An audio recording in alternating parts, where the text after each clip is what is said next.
সুপ্রভাত বন্ধুরা। আজ 20 ডিসেম্বর শুক্রবার। শুরু করছি চিন্তনের মুখ্য বার্তা। প্রথমেই দেখে নেব আজকের আন্তর্জাতিক খবর। রাশিয়ার সেনা কর্মকর্তাকে হত্যার ঘটনায় আটক উজবেকিস্তানের নাগরিক। মঙ্গলবার ভোরে মস্কোতে একটি আবাসিক ভবনের সামনে এক বিস্ফোরণে রাশিয়ার বিকিরণ, জৈবিক ও রাসায়নিক সুরক্ষা বাহিনীর প্রধান ইগর কিরিলিভ নিহত হন। এই হত্যার ঘটনায় সন্দেহভাজন হিসেবে 29 বছর বয়সী যে তরুণকে গ্রেপ্তার করা হয়েছে তিনি উজবেকিস্তানের নাগরিক। প্যালেস্তাইন সংক্রান্ত সঠিক খবর মানুষের কাছে পৌঁছতে বাধা দিচ্ছে ফেসবুক, এমনটাই মনে করছে ব্রিটিশ সংবাদ মাধ্যম বিবিসি সমীক্ষা বলছে, ইসরায়েল হামাস যুদ্ধ চলার মধ্যে সামাজিক যোগাযোগ মাধ্যম ফেসবুকে প্যালেস্তানীয় সংবাদ মাধ্যমগুলির প্রতিবেদন দর্শক, শ্রোতা ও পাঠকদের কাছে পৌঁছে দেবার ক্ষেত্রে ফেসবুক কঠোরভাবে নিয়ন্ত্রণ করছে, যদিও ফেসবুকের মূল প্রতিষ্ঠান এই অভিযোগ অস্বীকার করেছে। বিদ্রোহীরা সিরিয়াতে প্রেসিডেন্ট বাশারকে ক্ষমতাচ্যুত করলেও যুদ্ধ এখনো শেষ হয়নি বলে জানিয়েছেন সিরিয়ার দায়িত্বপ্রাপ্ত রাষ্ট্রসংঘের প্রতিনিধি গেইর পেডারসেন। তিনি বলেছেন, আসাদের উৎখাতের পরেও সিরিয়ার উত্তরাঞ্চলে তুরস্ক সমর্থিত সিরিয়ান ন্যাশনাল আর্মি এবং কুর্দিদের মধ্যে লড়াই চলছে। নারীরা ফুলের মতো ইরানে নয়া হিজাব বিধি চালু করার চর্চার মধ্যেই মন্তব্য করলেন খোমেনির মন্তব্যের পরেই শুরু হয়েছে সমালোচনা। কারণ মুখে মহিলাদের মর্যাদার কথা বললেও বাস্তবে তাঁরই দেশে ইরানে বিধিনিষেধের বেড়াজাল ভাঙার নিত্য চেষ্টা করে যেতে হচ্ছে মহিলাদের। 26/11 মুম্বাই হামলার মূল দোষী সাব্যস্ত তাহাউর রানাকে আমেরিকা থেকে দেশে নিয়ে আসতে চাইছে ভারত, কিন্তু এই প্রত্যর্পণ এড়ানোর জন্য মরিয়া চেষ্টা চালিয়ে যাচ্ছেন 2008 সালে মুম্বাইয়ে জঙ্গি হানার অন্যতম চক্রী রানা। প্রত্যর্পণ এড়াতে আমেরিকার সুপ্রিম কোর্টে মামলাও করেছেন তিনি, যদিও সেই মামলা খারিজের আবেদন জানিয়েছে আমেরিকার সরকার। রাশিয়ায় তৈরি হয়ে গেছে ক্যান্সারের টিকা, আগামী বছর থেকে বিনামূল্যে বিতরণের দাবি মস্কোর। শতাব্দীর সেরা আবিষ্কারের দাবি রুশ বিজ্ঞানীদের। সিরিয়ায় বাশার আল আসাদের যুগাবসানের পর অধিকৃত গোলান মালভূমি দখলে রাখতে এবং বিদ্রোহীদের হামলা থেকে ইসরায়েলকে নিরাপদে রাখতে এই মালভূমিতে ইহুদি জনসংখ্যা দ্বিগুণ করার পরিকল্পনা ইসরায়েল সরকারের। বরাদ্দ হলো $1,10,00,000। বিজ্ঞান, স্বাস্থ্য ও পরিবেশ সংবাদ। 2020 সাল থেকে শেষ কয়েক বছরে বিশ্বের 77% অঞ্চলে আবহাওয়া ক্রমশ শুষ্ক হয়ে যাচ্ছে। জলবায়ু পরিবর্তনের প্রভাবেই এমনটা ঘটছে বলে জানিয়েছেন পরিবেশ বিজ্ঞানীরা। গত 9 ডিসেম্বর সৌদি আরবের রিয়াদে UNCCD-র 16তম সম্মেলন অনুষ্ঠিত হয়। সেখানেই বিশ্বের এই উদ্বেগজনক চিত্র তুলে ধরা হয়েছে। এই তথ্য অনুসারে বিগত কয়েক বছরে বিশ্বজুড়ে শুষ্ক আবহাওয়া প্রায় 4.3 মিলিয়ন বর্গ কিলোমিটার এলাকায় বৃদ্ধি পেয়েছে। গ্রিনহাউস গ্যাস নিঃসরণ কমাতে ব্যর্থ হলে এই শতাব্দীর শেষের দিকে আরও 3% অঞ্চল শুষ্ক অঞ্চলে পরিণত হবে। আসছি দেশের খবরে। বেনজির ঘটনা 75 বছরের সংসদীয় গণতন্ত্রে বিরোধীদের সংসদে ঢুকতে বাধা বিজেপির, চলল ধাক্কাধাক্কি। আম্বেদকরকে অপমান, তীব্র নিন্দা জানিয়ে স্বরাষ্ট্রমন্ত্রী পদত্যাগ দাবি করল সিপিআইএম রাজ্য সম্পাদক মণ্ডলী। অমিত শাহর মন্ত্রী থাকার কোনো অধিকার নেই, বিবৃতি দিয়ে জানালো সিপিআইএম পলিট ব্যুরো।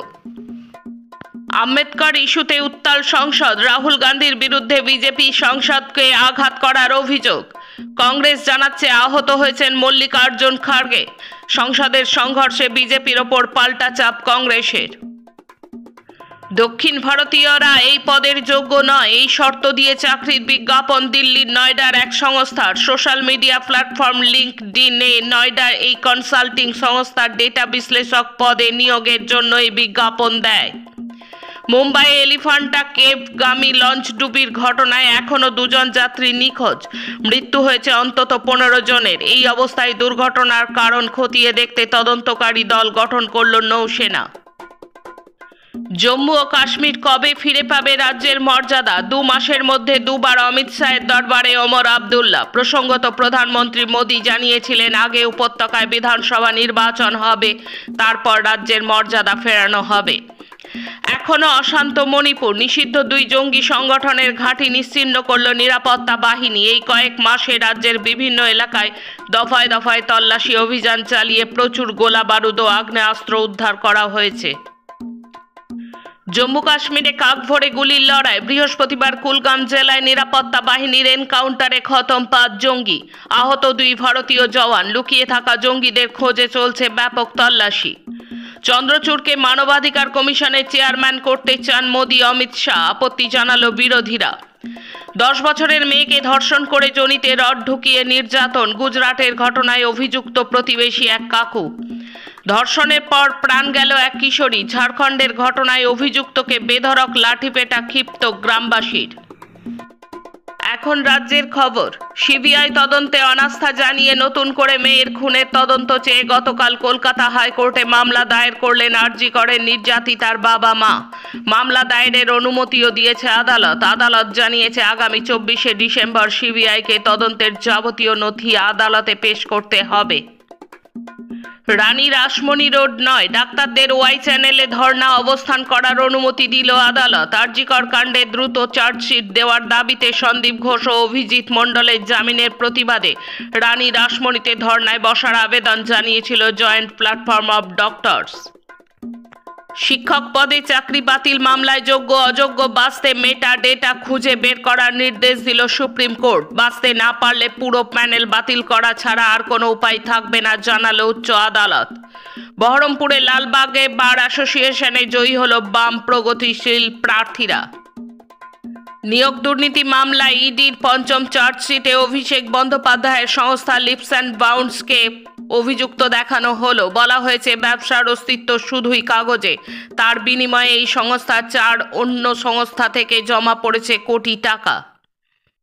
শেষে খেলার খবর। তৃতীয় টি-20 ম্যাচে ওয়েস্ট ইন্ডিজকে 60 রানে হারালো ভারতের মহিলা দল। সহজেই জয়ের ফলে সিরিজ নিজের নামে করল তারা। এই ম্যাচেও ভারতের অধিনায়ক ছিলেন স্মৃতি মান্ধানা।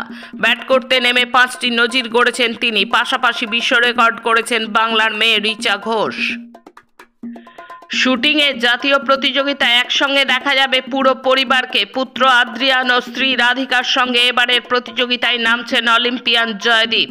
2015 সালে শেষবার কোনো প্রতিযোগিতায় অংশ নিয়েছিলেন জয়দীপ কর্মকার। তারপর থেকে কোচিংয়েই বেশি দেখা গিয়েছে তাকে। ভারতের শুটিং দলের কোচের দায়িত্বও সামলেছেন তিনি।